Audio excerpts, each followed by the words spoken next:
नमस्कार दोस्तों, current affair और रोचक जानकारी चैनल ऑनलाइन गुरुजी में आपका स्वागत है। दोस्तों, आज की इस वीडियो में बात करेंगे 23 जुलाई से रिलेटेड जितने भी करंट अफेयर के प्रश्न बनते हैं उन पर विस्तार से चर्चा करेंगे, इसलिए इस वीडियो को लास्ट तक जरूर देखें। शुरुआत करते हैं आज के पहले प्रश्न की। 22 जुलाई को पूरे भारत में कौन सा दिवस मनाया जाता है? तो 22 जुलाई को राष्ट्रीय झंडा अंगीकरण दिवस के रूप में मनाया जाता है।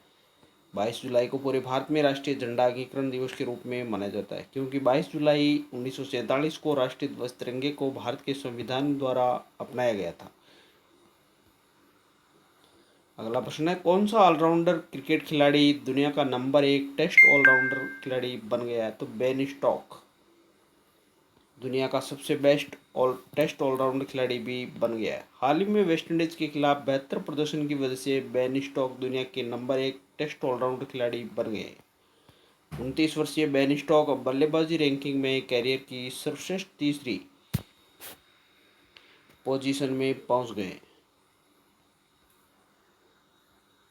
अगला प्रश्न है, किस टेलीकॉम कंपनी ने दिल्ली, गुजरात और मुंबई सर्कल में पोस्टपेड ग्राहकों के लिए ई सिम लॉन्च किया है? तो वोडाफोन और आइडिया के द्वारा पोस्टपेड ई सिम लॉन्च की गई है। वोडाफोन आइडिया ने हाल ही में टेलीफोन कंपनी ने दिल्ली, गुजरात और मुंबई सर्कल में पोस्टपेड ग्राहकों के लिए ई सिम लॉन्च किया गया है,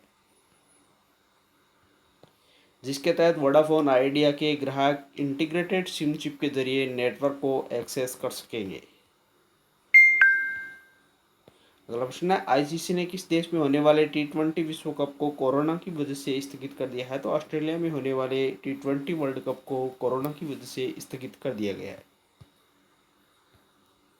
अंतर्राष्ट्रीय क्रिकेट परिषद ने हाल ही में ऑस्ट्रेलिया में होने वाले टी20 वर्ल्ड कप को कोरोना की वजह से स्थगित कर दिया गया है। टी20 वर्ल्ड कप 2020 को अगले साल तक के लिए रद्द कर दिया गया है।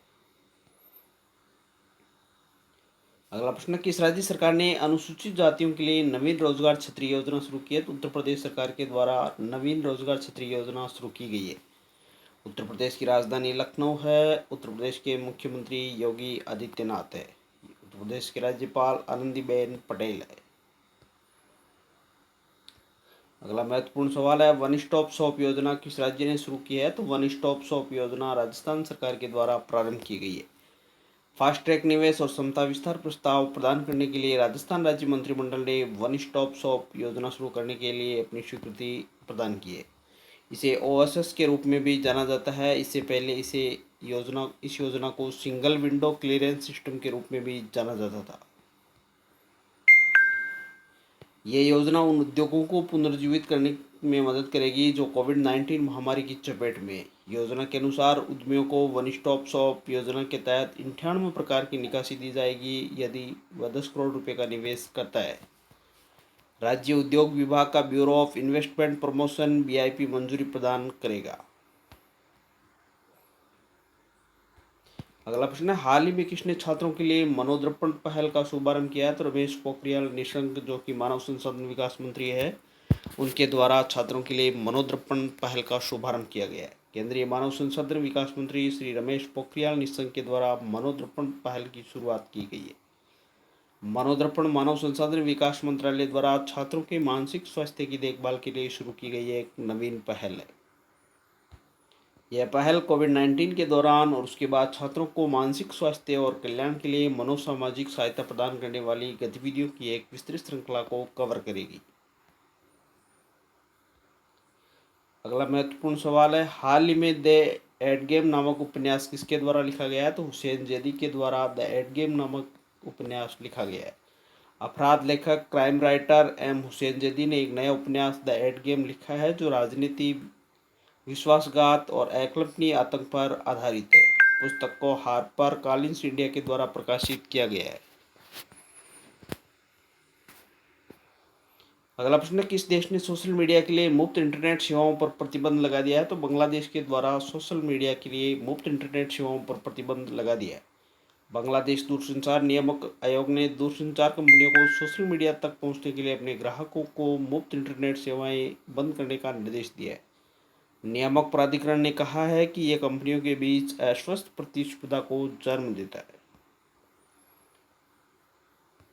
अंतिम महत्वपूर्ण सवाल है, उपभोक्ता संरक्षण अधिनियम 2019 कब से लागू होगा? तो 20 जुलाई 2020 से उपभोक्ता संरक्षण अधिनियम 19 को लागू कर दिया जाएगा। उपभोक्ता संरक्षण अधिनियम 2019 अपने प्रभाव में आ गया और पिछले उपभोक्ता संरक्षण अधिनियम 1986 की जगह ले लिए। इसका उद्देश्य उपभोक्ताओं के अधिकारों को लागू करना और उनकी रक्षा करना है। उपभोक्ता शिकायतों को दूर करने के लिए एक प्रभावी तंत्र प्रदान करना है। महत्वपूर्ण रूप से अधिनियम में ई कॉमर्स प्लेटफॉर्मों द्वारा अनुचित व्यापार प्रथाओं को शामिल किया गया है। ऐसी प्रथाओं को रोकने के लिए नियम बनाए जाएंगे। उपभोक्ता विवाद निवारण आयोग के नियमों के अनुसार एक उपभोक्ता को 5 लाख रुपए तक के मामलों को जमा करने के लिए कोई शुल्क नहीं देना होगा। इस अधिनियम के तहत उत्पाद निर्माता और विक्रेता को जेल में महीनों की सजा दी जा सकती है और 1 लाख रुपए तक का जुर्माना भी देना होगा। तो साथियों, ये थे करंट अफेयर से जुड़े हुए महत्वपूर्ण प्रश्न जिन पर अपन ने चर्चा की है। उम्मीद करता हूँ ये वीडियो आपको अच्छा लगा होगा। अगर वीडियो अच्छा लगे तो ज़्यादा से ज़्यादा शेयर करें, लाइक करें, सब्सक्राइब करें और बेल आइकन को प्रेस कर दें ताकि इसी प्रकार के नोटिफिकेशन लगातार आपको मिलते रहे। Thank you.